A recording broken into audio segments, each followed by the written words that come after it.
Couple bright spots if you want to look for any of them. I've been asking for a little consistency from our group, and it looks like Dontre's style is starting to play really good basketball.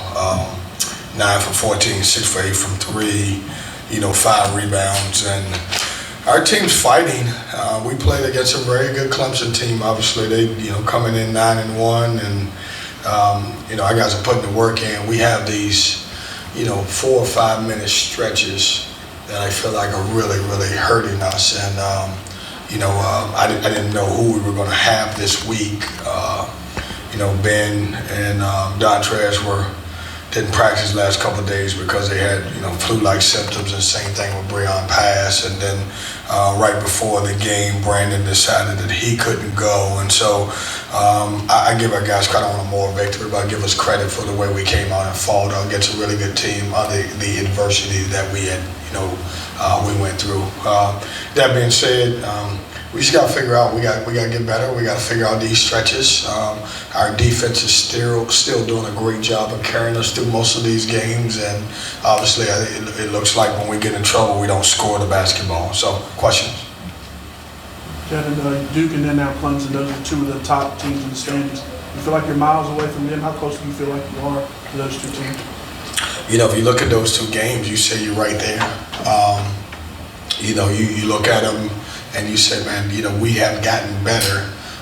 We just didn't win a few games that could have went the other way earlier.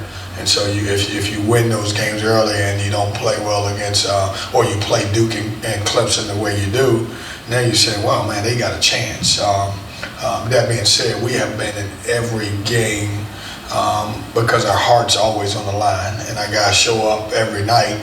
Sometimes it comes to just maybe the other guys has a few more better players than we do, and we just got to keep figuring it out and keep plugging. But to your question, it's a great question. When you look at those games, you got hope. We talked about looking at the big picture, which I normally don't do.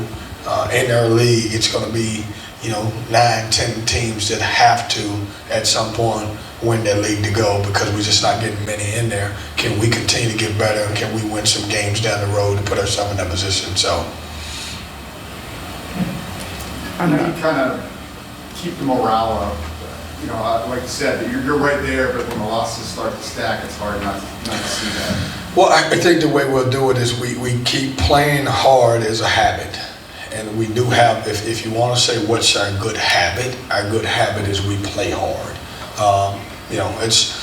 If we've lost any game this year, it wasn't because of our lack of effort. I love the way our guys compete. And I told them after the game, I love you for how hard you play, because at this point, when you drop the amount of games in a row, it's easy, to your question, to say, man, we just don't play hard. We're competing. And that's how we're going to do it, and that's a non-negotiable for me in my program. Somebody on that bench is going to play hard if one or two guys decide that they're not, and I haven't seen that from anybody. I'm not normally a big plus-minus guy, but when you have been without Brandon, you have to give him a little pep talk on how important he is to stay on the floor. Yeah, I do, and it's tough because it's so much pressure, and some of that, JC, comes down to who you're playing against. I mean, we're playing against the biggest front court probably in the ACC, and they knew that there was no Brandon also, and so they're going to make an effort to get the ball inside and try to get him in foul trouble. We talked about it, but obviously. He's so aggressive. The reason why he's blocking shots, you don't want to kind of take that part away from him, because he's aggressive on each one. But we have talked about, hey, you got to stay in the game, especially under these circumstances with, because, Brandon, without Brandon, and obviously then you got to go down to Ish, who's kind of more of a 4 or 5 than a 5 anyway. Kevin, besides Dontrez with 24, how much do you think Paul and Trey helped out once again this week? I think they're doing well. I mean, there are stretches where they're really good, and then there are stretches where they're freshmen, and that's not their fault. I mean, they're freshmen, and so I think when you look at those two and even Bryce, they have some great moments. Like I thought Paul came in and had great moments. Then I thought he got tired. I thought he got, took a couple tough ones at that time. And so it's a balancing act with these younger dudes, how to get them experience and continue to play. They can keep you in games, as Trey did at Duke. I thought Trey was great at Duke, but they have some moments where you just got to get some veteran guys in there to play. I love what they're doing. I love they're starting to earn minutes because of the way they're showing up every day early, working, staying late, getting better, and so they're catching up, and it's starting to show on the floor for them. We just, it's not. I never say, when it comes to a freshman, it's you can't count on a freshman. They're young, and so a lot of this is up to me and our upperclassmen to get the thing right, and then let the freshmen contribute. Speaking of Clemson's size in the front court, what does it say about your team that y'all were able to out-rebound them? We emphasize coming into this game that we had to win that battle.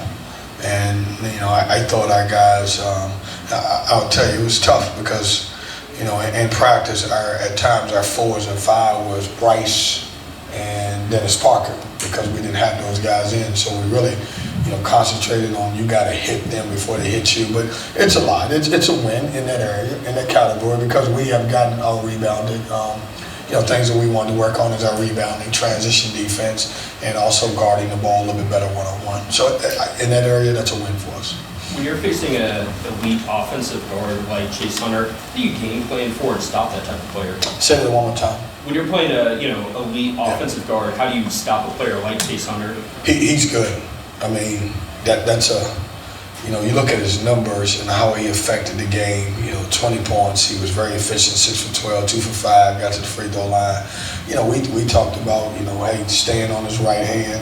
I thought doing their stretch when they needed a play, Chase Hunter was really good. I thought he made a couple plays down the stretch, and he's an all-conference guy, probably a first-team all-conference guy here who has been in the league for a long time. But we game plan against him. One of the things we talked about is, can we take away the leading scorer? Don't let the best player be the best player, and he was good tonight. I thought we did a good job with Shefflin, who has been really good, but I thought Chase Hunter was and it's weird because it's one of those guys you pick up the stat sheet and you don't realize he had 20 points, and he did. Coach, you talk a lot about how the veterans are impacting Trey Parker and Paul McNeil. Can you talk a little bit about Michael O'Connell's game today? Had 3 points, 2 assists, and 3 rebounds in 28 minutes. Michael he's never been a scorer. He's been, even if you go back to last year, he had those moments at the end of the year where he scored the basketball for us, and I think that was not. I want to say that's a tease for us, but that was an addition to what we already had. He makes us run. He's one of the reasons that we have been a low turnover team, throughout the year. So he has a value. He has a need on the team. But if we're looking for him to score, then we have to go to the to the bench and get somebody else, and that's why Trey has started to play more minutes, because he provides a little bit more scoring than Michael does. Do you see this as maybe a good time to get on that plane and go to California? I think it's a great time, and we talked about that, and I mean that in a good way. Is I want us to get away, and just get back to hanging as a team. I never thought, and when I say this, we're going to play 2 really good teams on their home floor, but it's not so much about that. It's, hey, let's get away, clear our minds a little bit, see can we figure it out and move forward. And, you guys are covering us. We got all the fight in the world. We just, we struggle offensively at times to get us over the hump to win the games, and we'll figure it out. I don't know when, but we'll figure it out. Thanks, Coach.